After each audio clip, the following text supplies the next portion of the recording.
हमने क्या करा, हमने उंगली लगाई, अब हम इसको पूरा करेंगे। अब हम चाय ढूंढ लेंगे, हमने ले लिया अपनी उंगली में, अब हम ये लगाएंगे, तो हमने ये येलो कलर, ये हमने अपनी उंगली में लगा दिया, अब हम इसे लगाएंगे।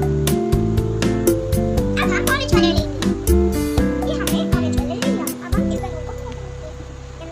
अब हम लेंगे डार्क ग्रीन कलर, ये हमने ग्रीन ले लिया, अब हम इस छोटे से बलून को पूरा करेंगे। अब हम इसे डोरे लटका देंगे, ये हमने एक लटका दिया, दूसरा लटका दिया, तीसरा इसमें लटका दिया, चौथा लटका दिया, पांचवा तो वैसे ही, छठवां सातवां तो वैसे ही, नौवां।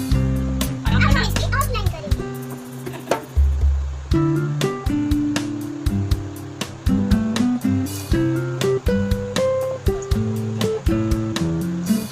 हैप्पी फादर्स डे लिखेंगे। ये हमने एडिट किया अपने।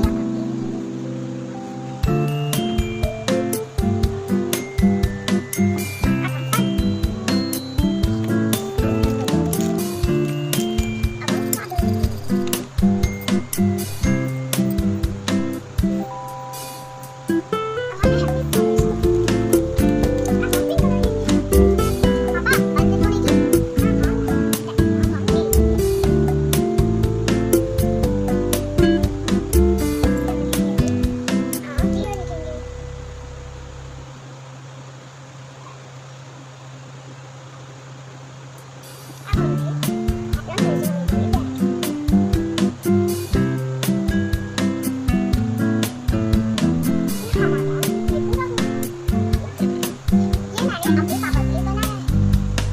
मैंने अपने पापा के लिए सभी तरह 1 2 3 4